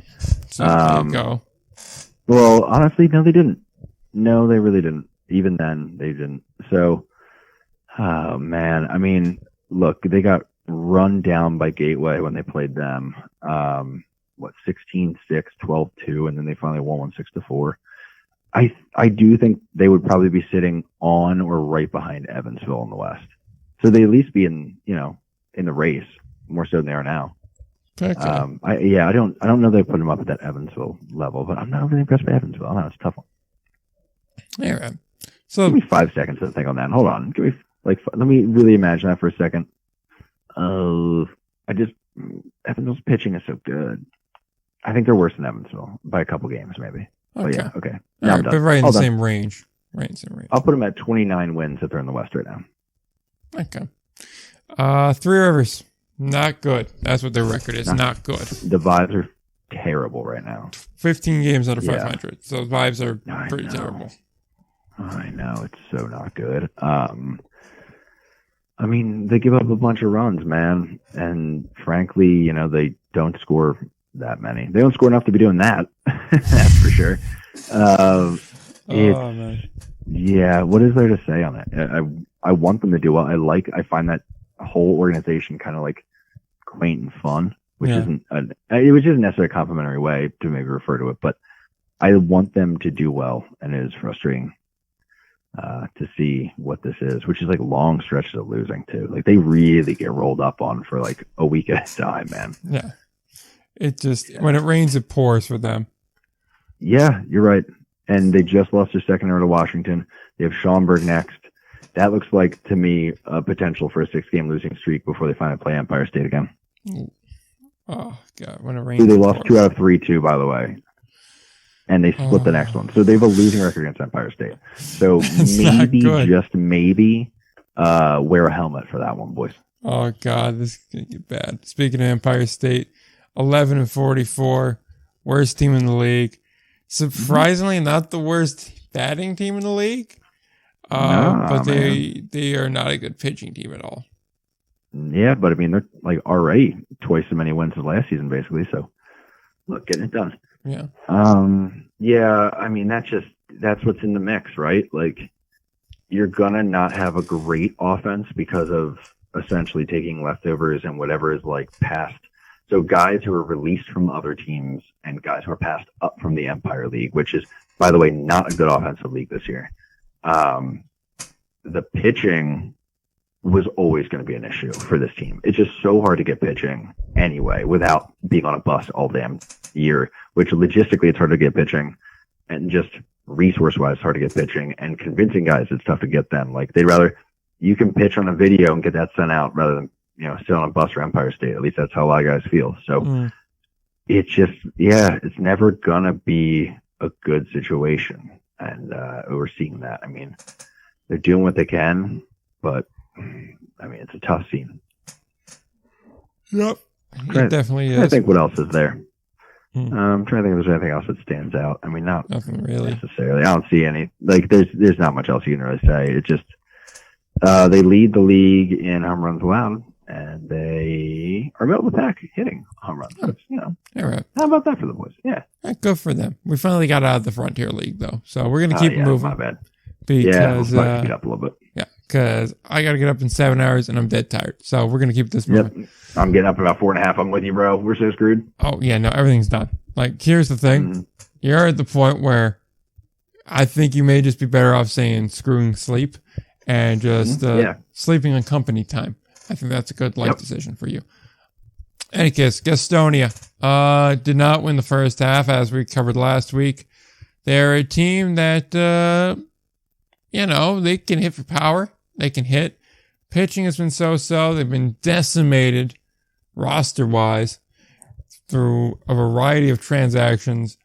They also may be cash-strapped. We don't know that, though. But it certainly kind of looks that way. So, their playoff positioning should still be safe, hopefully. We talked about that last week. I think it was off the air, but we talked about it. I mean, what they I mentioned I have concern for them. You were like, nah, man, like they're too far gone. But it was funny. I saw something in the sayings that triggered that in my head when we talked about it, or like when I texted you about it. Yeah. And then I couldn't remember what the hell it was.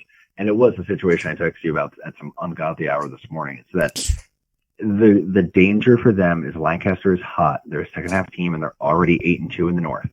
So if they win, York is on them. Like they're 2.5, 3 behind now. Like how far is York back? Of course. Well, Gastonia's keeping pace with York though. Get your standings right.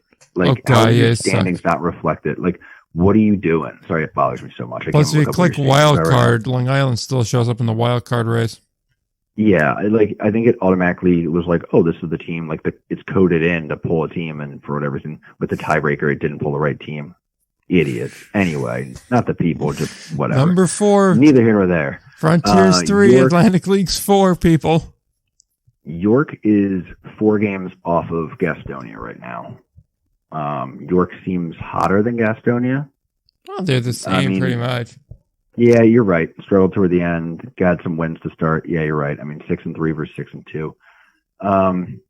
Yeah, man. It's just there's a vulnerability there. I think Gastonia probably is on pace to pull it out. I'm confident in that. But, bro, like, I don't know. It sucks to lose that like that. And luckily, I know York's dealing with it too, but it sucks for them to lose out on that kind of first half, clinch. Now you have to climb the mountain. Yeah, well, that's and also they have like 11 position players or something silly. And like that's after they were just like straight traded for players to be named later, just tossed 3 of them. So, or 2 position players. So that's, that's the stuff that gets the side eye. Yeah. So, speaking of a team that did win the South though, High Point, they're doing better though. They're doing pretty solid. They can pitch, they can hit, they can do it all. They're a very good team. Yeah. I just mentioned it in my. I just mentioned it in the video I did today, so who knows if that's how. Everyone I mentioned will no longer be on the roster with them as heirs. Yeah. But it was in a loss, but they threw like Mickey Janis, threw Rhodes, Guerrieri, Ross. Like I think the worst ERA in their pitching staff was like low 3. They had a couple ones in there. Like in one game, that's what they were facing. Like that's a good team. It's a really sneaky, complete team right now. Oh yeah, absolutely. It's a team that it just doesn't really have many faults. I mean, you saw the way they ran down Gastonia. That it's a team that can fight. It's a team that can win. It's a team that I think kind of remembers last year and is saying not again, and is making a point of it. And they're showing that they're a different team. Yeah, I got a crazy number for you now. Actually, in the Atlantic League, I mean, they're burning pitchers, right? But they've used 30 different people from pitches for High Point so far. They've had 17 different starters in 72 games. Crazy. But I think that's a symptom of what they've been doing. I think they've been just solidly improving throughout the whole season. And we're seeing it now. But yeah, it's crazy. That's a hell of a number. Absolutely. So, Lexington. Thoughts on Lexington? Garbo pitching, but Yeah, pretty much. Let's see. I'm trying to collect my thoughts on Lexington. I haven't honestly seen them play a game in a minute. They just because they weren't in that first half race. I kind of was fading other games. Yeah. But yeah, I mean, very milquetoast team. I don't think they're even as good as their record, which is bad. I don't know. I'm always cautious because people are like, "Oh, you still like Lexington?" Really, I'm past that. The people I didn't like in Lexington are gone now. But I just don't see it. I don't think it's a good team. I think they got pretty lucky with playing a fairly soft first half schedule. And I think they might get cooked in the second half. I could see them going through the second half and winning. They have the thing of they beat a lot. That's right. I tweeted out. They had a killer record against teams below 500. Unfortunately, they play 24 games or something crazy against the 500 teams in the division.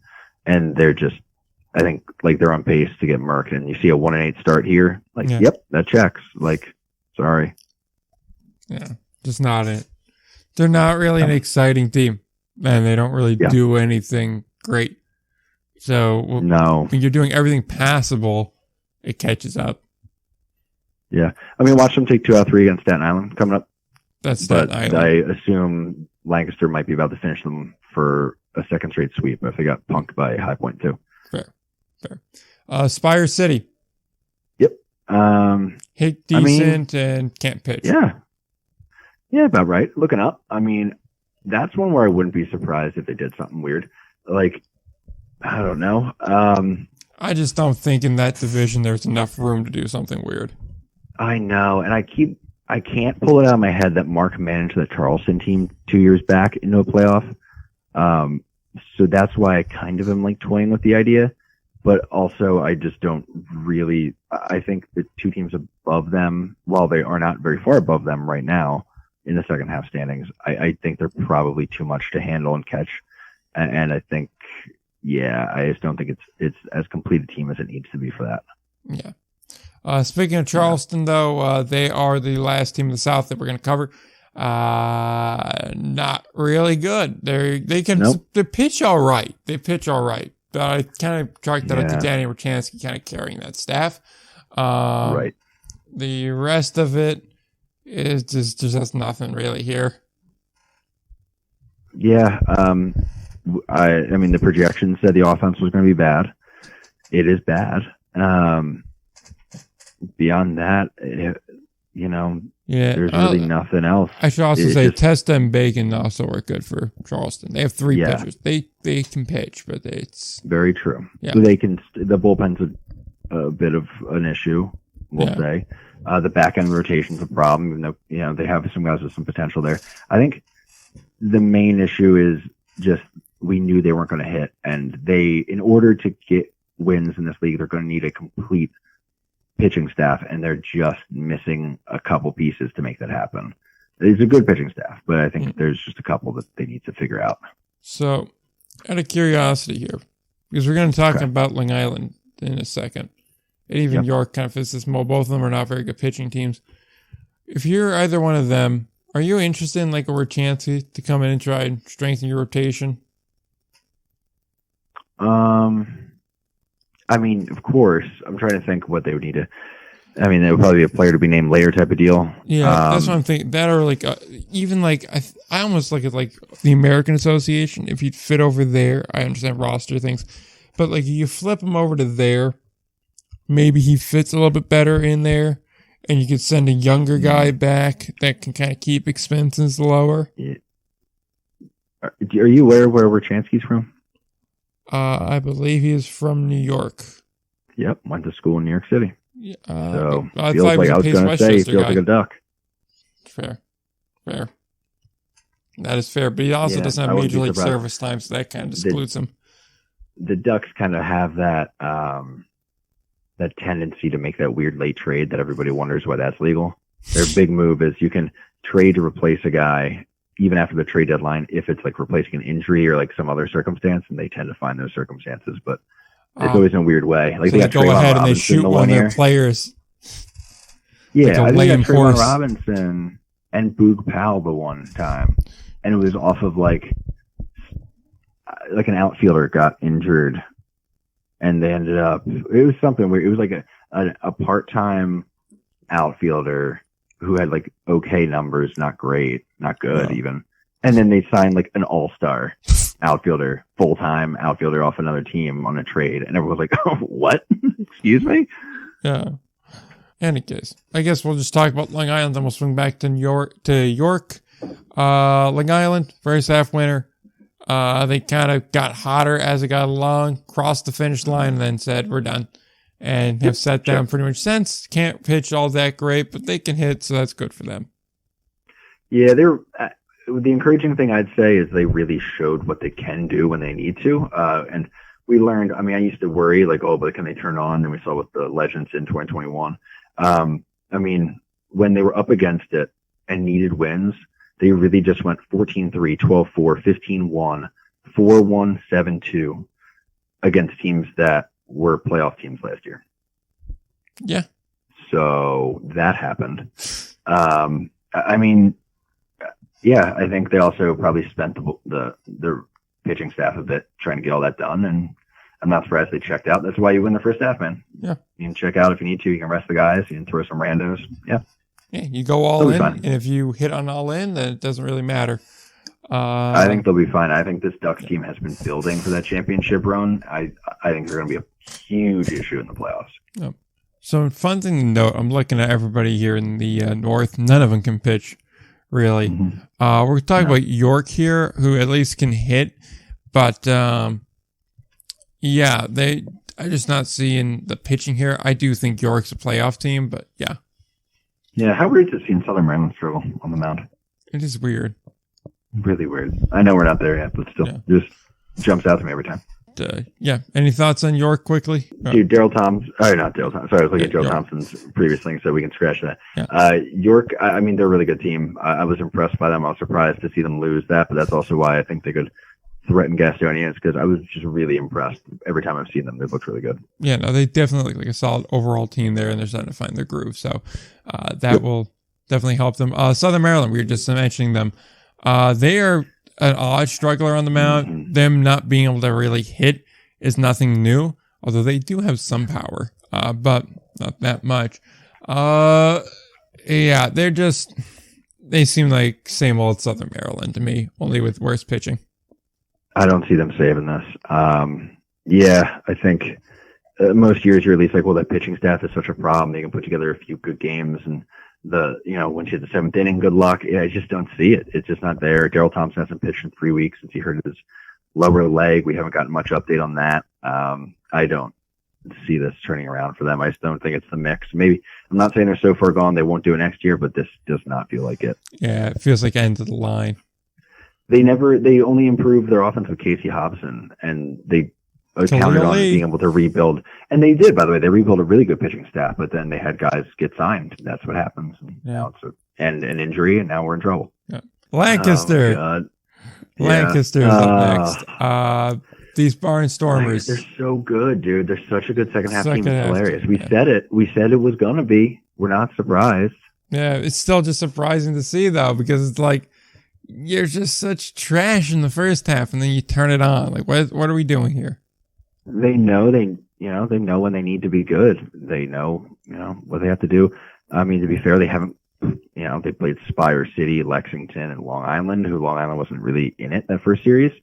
So, we'll see what happens. We're playing York next week, and there's already some trash talk on socials on that one. But yeah, they got York and High Point coming up. So by the time this airs, I think literally that ends on the 27th. So we'll have a very clear idea by the 28th.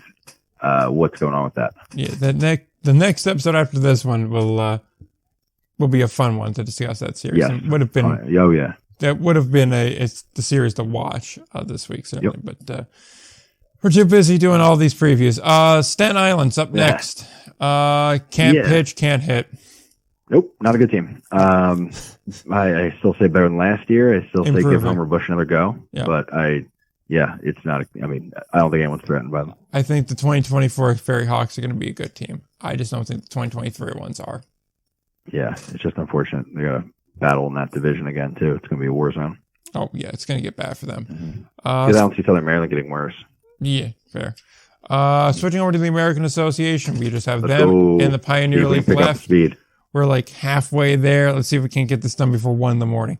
Let's do it. Yep. Speeding up. Yep. Milwaukee. They can kind of pitch and they can hit. They're actually a really good team. They've gotten hot lately. I like them. That'll work, and they're fun to watch, too. I like that team. Yep, absolutely. They are. I like Anthony Barone, too, as a manager. I think he's a really good guy to play for. Facts. Yep. Cleveland. They are a team that can't really pitch, but they can kind of hit. Logan Watkins is doing what he can. That is a weird division he's in, and it's a 50-50 team. And that feels exactly like what they are. And, I wouldn't be surprised to see them in the playoffs, but I would be surprised to see them near Milwaukee, and oops, that's exactly where they're at right now. Exactly, yeah. They're one of 2 non-losing teams in the division, so that tells you everything you need to know about their division. Yep. Lake Country, they are 3rd place in their division. They are under 500. They can't really pitch too good, but they can hit. It seems like the manager change really helped them out a lot. Probably a playoff team, I'd say, just because the division is kind of garbo. And there'll be one and done, but I'm kind of interested to see what Lake Country year 3 looks like. I mean, yeah, 9-2 in their last 11. You know, that's a good sign. I mean, yeah. We're seeing the direction that this could be that we didn't see when we were looking at them last year. Yep. Although Nick Banks retiring does hurt the cause. So. Yeah, crazy. Yeah. It's so funny how that happens. Yeah. Plays the All-Star game, pieces out, like it. Doses. Yeah. Which Lake Country year 3 versus Staten Island year 3 is going to be a fun comparison to watch. But yeah, man, that's a good point. I like that. Yeah, they're going to be two interesting teams to watch in that regard. But Chicago, another losing team, 28-30. Man, they looked so good to start, and they've just gone downhill since. There's not too many positives here. I mean, like Altman's kind of figured it out a little bit, but even he's not the same guy he was the first 2 weeks of the year. Yeah, I mean, my positive is outside that ridiculous losing streak, they're, I mean, 8 games above 500. If you take out the 10-game losing streak, which is, math you can do. I don't know, man. Yeah, it's a multiple choice math question. Yeah. Where you pick the one that's closest. Like, Lidge is cool. I like Lidge. Rose has helped him out a bit. Botcher's still doing his thing. But there's really, like, 3 or 4 guys in this lineup that are doing all the heavy lifting. Yeah, again, not sustainable. And they're still below 500 since the losing streak. They're 14-16. So, yeah. Yeah. King County, not good. I think we could just... That's not working. I thought, again, another team where it's like, and then no. Yeah. Pitching's okay, but they just... Yeah, the pitching is keeping them in it. I like that pitching staff, actually. But, yeah, they're not the move right there. I mean, I think it's worth pointing out, like, they have 3 All-Stars right on the pitching staff in the starting rotation. Yeah. Mirror, Fox, Beardsley. But, not getting it done. Yeah. Which also, can we just say for a quick second, Jimmy Kerrigan has fallen way off. And that is noticeable. Yeah, man. 700 or not 700 point, a 70-point drop in the batting average, a third of the home runs he had last year. That's just not it. Yeah, I don't know. I don't know if that's the league getting used to him or maybe the grind getting to him. But I mean, he played a lot of games in 2021, so I guess I just. Maybe it's regression to the mean. Maybe it could be a lot of things. I'll have to look into it. That's also one where I'm like, I wonder if he's been hit by some pitches here. I wonder if he he could have gotten dinged up at some point. Yeah, I'll have to look into that, see if that's been a year-long thing or if he's been, whatever. But Gary, this is a team that is streaky as hell. They have moments where you're like, huh? And then, overall, just not a good team as a unit. Can't really pitch that well. Can't really hit that well. Ballpark doesn't help them in any regard. It's just not it. Yeah, I don't know. I want them to be good. I was really excited when they went on that streak there early, but that's the best way of describing them. Switching Go over. ahead. You're good. Yep. Next division, Kansas City. Really good team. Really good team. Yeah, really good.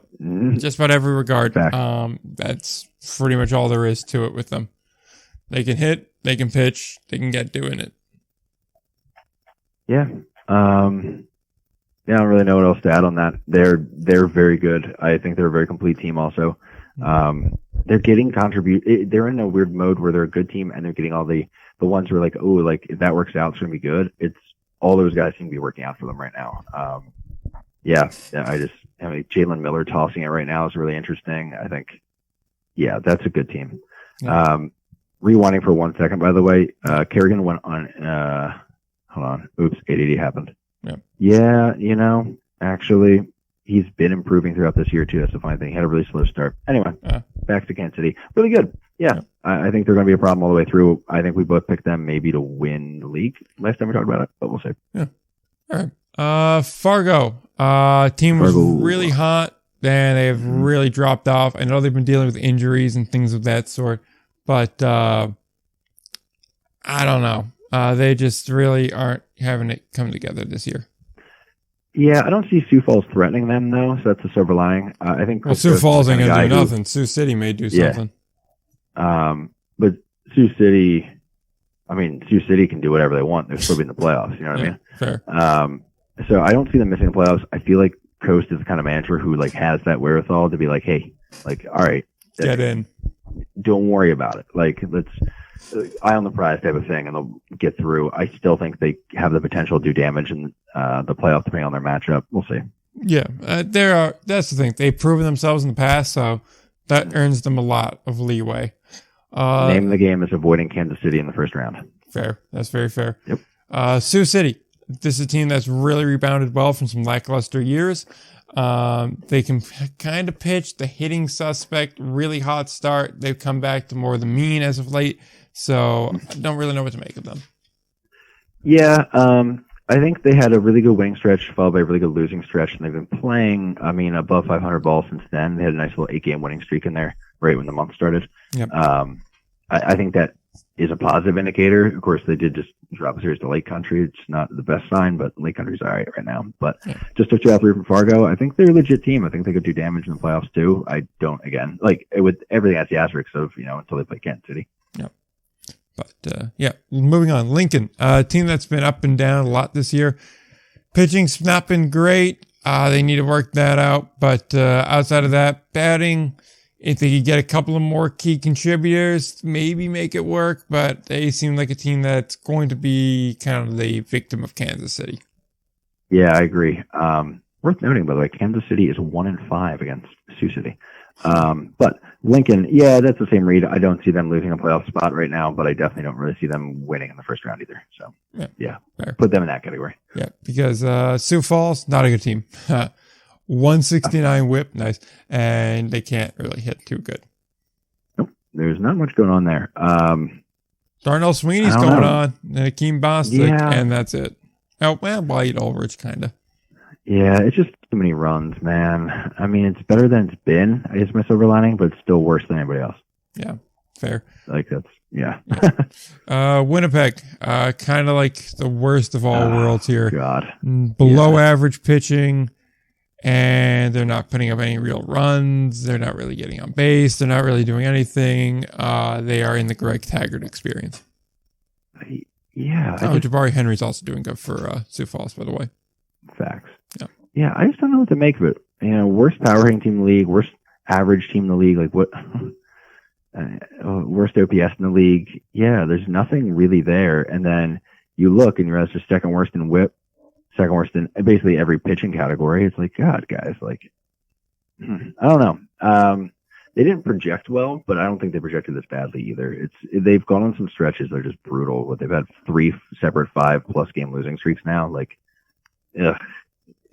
that's within 50 games. It's not going to work. Yeah, they just get rolled up on kind of, I think things just escalate. There's no one to really stop the bleeding when things start going south. Fair. Very fair. Over to the Pioneer League. Pioneer, let's go. Nearly done with this. Missoula. I have 17 minutes of thoughts on Billings. Missoula, I mean, probably the best team in the league, if not right up there. They kind of do everything. Team. Yeah, most complete team. I mean, I think they're very good. I think boys glacier hot right now. I'll be interested to see how some things play out there. But it is. Yeah, Missoula's as built, I think. I blame global warming for Glacier's hot streak. Dude, they went to extras or the knockout round last night with Ogden. They're 8-8 in the bottom of the 9th right now, too. That's a team that can play. What a series. Yeah, Glacier's actually up next. Solid team. They've Dude, improved they're hot right now, man. I mean, even more than being hot right now, they're 16 games above 500. Even without the hot streak, they're still good. Yeah, true. What is it now? They just lost tonight. Finally lost. So they had a 10-game winning streak before that. And they weren't close. I mean, they played Idaho Falls, so put an asterisk on it, sure. But, they're a good team. They've been beating some good teams also. They lost 2 out of 3 recently to Missoula, but one of those losses was a 2-run loss. They almost got them. So they can compete, man. They can make it a series. I think they have a good shot here moving forward. We'll see. Absolutely. Billings. Billings. Not much else to say on it. They just can't beat the good teams. Like, that's it. And there's too many good teams on their schedule currently. They're not scoring. The pitching has been hot at times, but starting to fade back to average. I just don't think they're going to be able to get any momentum for the second half. Not with this current Yeah, I think there's too much ahead of them in that division. I don't think it's really going to make a difference, and they're not good at really any one thing. And the best offenses in the league, I mean, are really beating them. Like, they're really getting beat up by the good teams. I mean, if you look, there's big losing streaks in their schedule, and it's because, like, they're getting teed off on by, like, the Boise's. The Glacier is getting to them, even though they lost today. Glacier and Missoula tagged them. Like, Missoula and Glacier trade them back and forth for, like, a 9-game losing streak. Like, it's just tough. Yeah. I think we could probably combine these two with Great Falls and Idaho Falls. Pretty much the same record, pretty much the same story. Great Falls is slightly better than they are. Better than Idaho Falls it is. Idaho Falls has basically been everyone's whipping boy. And speaking of whip, man. Idaho Falls is a whip over 2. Great Falls a whip slightly under 2. These are just two not really good teams that really don't do much well. I will give Great Falls this. They can kind of hit. They're better than Billings in the hitting department. They are probably 3rd best in the division in the hitting category, but they just can't pitch worth a damn to save their life. And I just, I have to do a deeper dive into this, and I will, so maybe we'll touch base on it, or I'll post something on my stuff, but it's just, it's so much worse than last year. Like, I don't know what went sideways on them. The projections said they should have been similar to last year, but this is just, I mean, they are getting rolled on by teams right now. It's bad. This is a trainer. It's a 3.5 minus 3.5 run differential per game right now. It's bad. Yeah. Over to the South Division, Ogden. Ogden, second best team, 3rd best team in the league. I'm going second best right now, even though Glacier's hot. Well, yeah, no, I'll say 3rd best. I think Glacier could probably get them these days, but good team, hands down. I think they're better than everyone else around them. I think they'll be, the pitching helps them out a lot too. Yeah, that's exactly it. There's a lot of games that you watch, and you're like, that's it. There's a lot of games you look at and you're like, oh, they're making this look easy, and that's the indicator. Boise, a team that honestly, numbers wise, isn't overly impressive, but they string together some wins that kind of fly under the radar. I don't think they'd be a problem in the playoffs. I think they probably get into, but overall, they just seem like kind of an average team that takes advantage of being average. Yeah, I mean, they beat bad teams. That's fine. That's what they do. But yeah, if you look, I mean, they're just not beating Ogden with any consistency. I think, they've lost the last 2 series with them. When it comes to, they haven't played in Missoula yet. They lost 2-3 to Glacier. Like, they beat up on Billings last week. That's what they do. They beat Northern Colorado 2-3. They lost to Grand Junction. They're just who they are. They're a middle of the road team, and I don't see them threatening Ogden. That's for sure. Yeah, that's not changing. Yeah. Northern Colorado. What are we thinking? Hey man, they're getting more games in. That's good. Stadium situation got solved. They can hit. They can't pitch worth a damn, and they've stopped embarrassing themselves every other week. So perhaps they've gotten better.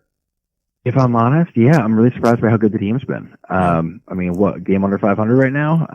About that, yeah. I mean, look, they're not beating good teams. They got punked by Billings several games in a row, like 6 or 7 games at one point in a row. They struggle with teams like Grand Junction who can score like crazy, but they get their wins where they have to. They had a good streak early in the year. They're kind of holding it together now. Yeah, I'm impressed. I don't think it's going anywhere this year, but there's definitely future there.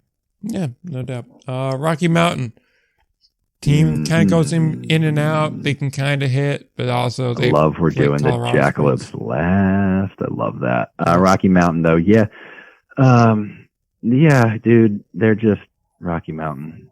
Thank God that they've sort of situated their roster situation, over past years. But I don't know. There's really not much to add. The offense is good, but it's not good enough to justify the pitching situation. So the vibes are like playing reggae off of a wireless speaker from your phone. Yeah, that's okay. Yeah, it's not bad. It's not discomforting, but it's just not the same as hearing it being played live. Not what I'm here for. Yeah, that's the best way of describing it. Last team in this review, Grand Junction. Kind of can hit. Disappointing from last year. Can't pitch worth a lick. 2.2 whip. Nearly a 10 ERA. Yeah, not good. Yeah, but them boys hit the ball, don't they? They do. Like, I'll say it. I mean, if you want a show, go to a Jackalopes game. I mean, that's, if you want like that throwback Pioneer League experience, that's almost a Pecos League experience, go see Northern Colorado. I mean, it has been, all right, hold on, bear with me here. 1, 2, 3, 4, 5, 6, 7. 7 consecutive games, the team scoring at least 10 runs.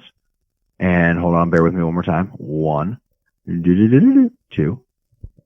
Oh, God, this is harder. Counting is hard. 3, 4. I can get it. This is great audio content. 5. So I'm looking at 6, 7, 8. Wow, look at that series. 9. And then 10, 11, 12, 13, 14, 15. I've got 15 games out of the, however many they've played. 15 out of their, oh my God, Ryan. There we go. 15 out of their now 50 games they've played have had both teams score less than 10 runs. Okay. I love it. Inject it in my veins. It is chaos. They're getting ready for the future Pecos League, Pioneer League merger. Dude, the Pecos Poppies getting them runs. Oh, God. So there's our review halfway through the year. Who's good, who's not good, what's indifferent, the whole situation.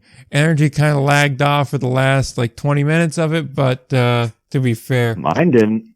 Well, you're eating the stuff in my walls, so that's why. I am unwell. So that's a given. I do have crystal ball stuff and props. I don't really want to do them, but I'm just going to throw them out here. Boise Glacier win the second half in the Pioneer League. What am I supposed? What is this, a prediction, or am I supposed to give feedback? No, if you want to give feedback, you can. It's a crystal ball thing. That's long term. That will probably be wrong. Nah, I still think Missoula Ogden. Fair.